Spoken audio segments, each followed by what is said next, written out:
Welcome back to Bombastic Nation and Ting and Ting and Ting. Back with some more vibe for all you. Yes, and I tell you what, when you think of the Victorian era, according to movies and stuff, it's like gentility. And you know what I mean? Women in big frocks and stuff just gliding across the floor, drinking the beverages and stuff all daintily and stuff like that, and speaking in proper English or whatever language that they speak. Just being all proper. Well, this one is called Weirdest Bits of Victorian Etiquette You Wouldn't Believe People Actually Observed. Every culture has got its quirks.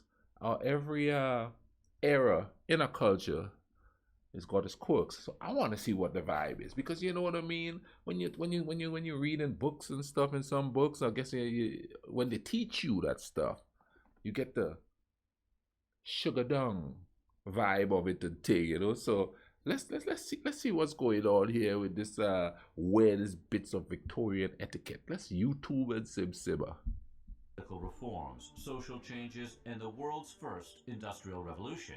However, the Victorians had some other, stranger customs whose common observance died out long ago. Let's These see. weird bits of etiquette range from the mostly harmless to the straight up appalling, and they paint a pretty clear picture about how far the Victorians were willing to go in the name of what they considered decorum. Today, we're going to take a look at the weirdest bits of Victorian etiquette you won't believe people actually observed. But before we get started, be sure to subscribe to the Weird History channel and let us know in the comments below what other Victorian-era stories you would like to hear about.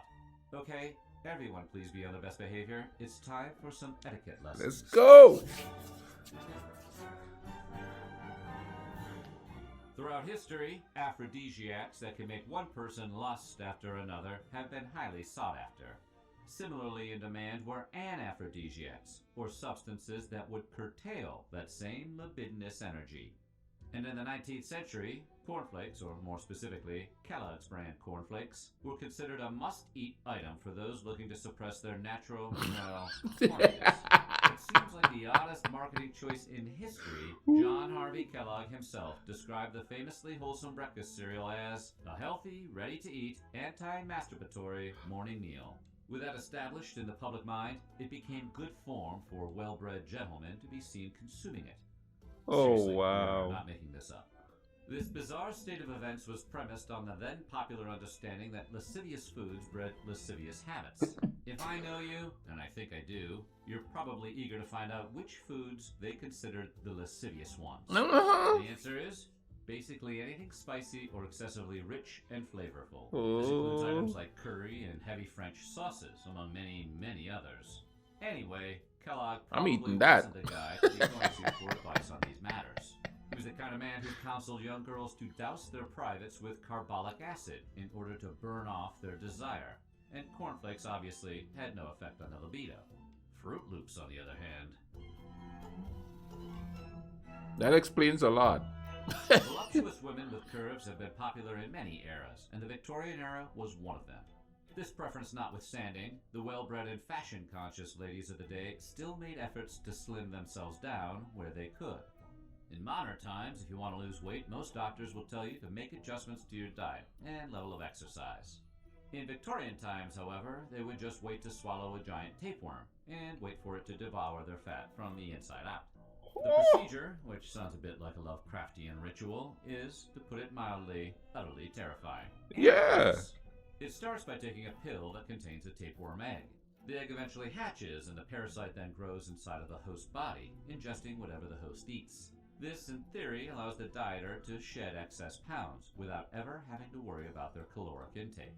But that's not all. There's more to this alien face grabber story. The tapeworm larvae were also believed to help women cultivate proper table manners, since a woman with a tapeworm in her gut would never rise hungry from the table, yet she would continue losing weight. Weight loss and free etiquette lessons, and all for the low, low price of implanting a living parasite in your intestines. It sounds like a deal. In Victorian times, as much as in modern ones, everyone loved a beautiful... Now that's crazy. Even back then, they were doing crazy stuff to lose weight. Even back then. That's crazy. I'm just baffled. You gonna swallow a damn worm to lose weight? Nowadays, you just go into the doctor and he go, why is everything? Why do everything that anything to lose weight that's quick fix? So that I call it a quick fix involves pain. Man, I'll just eat fruit and vegetable. Smile. But while modern folks enhance their pearly whites through advanced dental care, Victorians would simply find a dead person with nice teeth and then harvest them from the cadaver. Why let a good smile go to waste, right? These secondhand chompers often look quite good, but they weren't without their drawbacks, especially when they came from questionable donors, which was often the case. Teeth might be taken from exhumed bodies, executed prisoners, dentist patients, and even sometimes from animals. This meant they were often rotten, worn down, or caked with syphilis. Young, healthy teeth could also be acquired by pillaging them from bodies left behind on battlefields. We think Veterans Care is lacking today. No, no, no. Whoa, whoa. Nobody. You out in the battlefield and wait a minute. I could make some money here. Let's check the teeth. Says no, I'm quite sure that kind of stuff happened back then, and they probably have the dibs and stuff on people. Wow, because humans, man, they gonna find a way to make a buck. It's as simple as that. Dreams of being trapped in a loveless marriage where listless, passionless sex is the norm. But in Victorian times, they thought there was more at stake than mere emotional unhappiness. It was actually believed that any sex that wasn't founded in true love would produce ugly, spiritless offspring.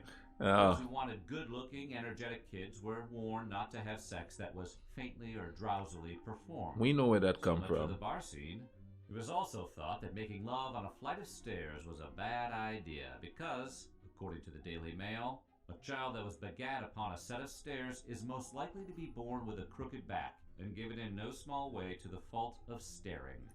So, conceive on the stairs and your child will have a staring problem. I see what you're saying, but they're homonyms, people. They mean totally different things. Those are two different stairs. Once again, we are not making this stuff up. Anyway, the sum total of Victorian wisdom on the topic basically states that if you want good-looking kids who aren't great at staring contests, you should crush it on a flat surface. So from now on, folks try to keep a youthful. From now on, when I see a little kid staring at me, when I see a kid staring at me because I'm 7 feet 1 inch tall, I'm gonna go, "Oh, you conceive on the stairs, brother." Oh Lord, I'm gonna use that one. Because I have people staring at me all the time. I'm going to do it to the grown-ups because the grown-ups stare at me a lot too. I mean, I had people staring at me at work today. How tall are you? You know what I mean? The thing. So, hey, I'm going to say, what? And then again, what would they say? People go into the club and stuff and they head into the bathrooms to do their vibe in there. I wonder what they would say about people who do that. What are their babies going to be like according to them? See, different times and thing. Appearance with a variety of cosmetic products. But in Victorian times, you only really needed one, a piece of raw animal flesh tied to your face. Yeah, folks back then believed that the youthful essence of the raw meat would infiltrate their own bodies through the skin. And there were numerous applications. For example, wrinkles that resulted from the use of harsh, freckle-eliminating methods, like steeping one's skin in carbolic acid, could be counteracted by sleeping with raw steak on one's face or by smearing any animal fat on the skin, sheep's fat, veal, or lard. Sexy. Well-bred ladies of the era always aimed to have snow-white complexions, since tans were a sign that one labored outside, like a peasant. If it took a sacrificial lamb, or any other sacrificial farm animal, to maintain that whiteness, it was considered a small price to pay. Gives a whole new meaning for That's some good meat. Woman come to you smelling like meat because she slept with the meat on her head, on her face. I wonder if they did that like in hot temperatures too. Nothing better than the fragrance of rotted meat. Mourning has long been associated with wearing the color black, but for fashion-conscious women in Victorian times, it was also associated with shearing off a lock of your dead husband's hair to wear as a piece of jewelry. The initial stages of mourning actually called for nothing but heavy black veils and shrouds, but one could eventually graduate into wearing sentimental keepsakes. It was so popular that hair jewelry eventually transitioned into an everyday accessory. Wreaths made from the hair of a dead person were considered objects of mourning, whereas wreaths made from the hair of multiple people were thought of more like sentimental family trees, like a Leatherface family Christmas. This tradition, which many still find romantic and fairly poignant, has echoes in the contemporary trend of having oneself tattooed with ink that has been mixed with the ashes of a loved one. While many believe that so-called respectable women in the Victorian era eschewed the use of cosmetics, the truth is actually more complex.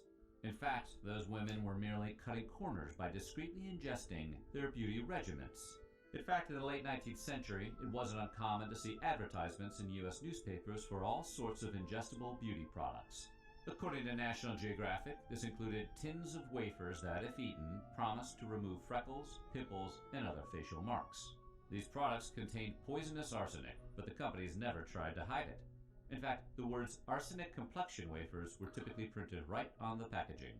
Eating the arsenic wafer did give one a fashionable, if deadly, pallor, but the long-term effects included things like skin discoloration, rotten teeth, and hair loss. Wow. The point is that while vampire chic is always a cool look, killing yourself for it may not be the healthiest approach. Wow. During the Victorian Vanity. era, breastfeeding was generally left to wet nurses, at least in wealthy upper-class households. While the well-bred biological mother was also known to participate from time to time, it was never without the discreet and proper aid of a nipple shield. During the 18th and 19th centuries, these devices were typically made from materials like ivory, wood, or most commonly, silver. The dangers of lead poisoning were known at the time, but products containing lead were still manufactured and sold with assurances that they were in no way dangerous to the infant. Predictably, many of the infants who were exposed to these products developed lead poisoning. Advertisements for nipple shields could be bizarre and whimsical. Take, for example, the phrasing from an 1892 advertisement, which claims that their shields were easy to wear, holding on like limpets. The promise that sore nipples heal whilst reposing in the bath of milk secreted within the shields. Basically, they were promising a milk bath for sore nips. In the Victorian era, single women were strongly discouraged from indulging in any behavior that might lead to being kissed or handled by a man in basically any way. That doesn't really sound like much fun for the ladies, but for what it's worth, the gentlemen also had to observe strict behavioral rules. For example, imagine a man wanted to admire his companion's lovely necklace. In no case whatsoever was he allowed to inspect it while she wore it around her neck. A gentleman would ask the lady to first remove the necklace and hand it to him for inspection instead. This allowed the two to maintain enough distance and avoid, well, let's say, awkward social misunderstandings. Social distancing. Modern folks think of dating in terms of making matches, but to the Victorians, it was more important that a couple clashes, at least in an aesthetic sense. When it came to one's paramour, one of the most important considerations was to make sure your hair, eye, and complexion were different in a complementary way. So, for example, a person who had red hair and a flushed complexion was considered to have an excitable and hot-tempered personality. They would be encouraged to marry someone with a different temperament, such as someone with jet black or brown hair. Two redheads marrying would be a recipe for disaster, at least according to this theory. While it seems old-fashioned to us, the Victorian custom of swooning in response to bad news, moral scandal, or just about anything else that was deemed too unseemly to be handled was arguably way ahead of its time. 100 years later, gaggles of teen girls would be doing the exact same thing over rock stars like Elvis Presley, the Beatles, and the Rolling Stones. That being said, some theorists think that there's a little more to it than that. They believe that for the Victorians, passing out wasn't about being overwhelmed as it was about expressing oneself in a socially acceptable fashion. In that time and place, some women felt passing out was their only real option for letting others know what was on their mind. So what do you think? What piece of Victorian etiquette would you use? Let us know in the comments below, and while you're at I tell you what, girl pass out now, guys, you be like, she crazy.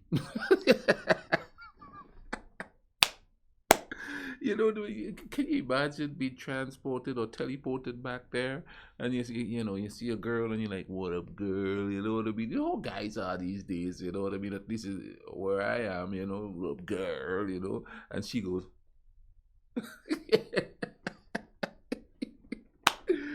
"Oh man, this was interesting and kind of hilarious a little bit and thing." You know what I mean?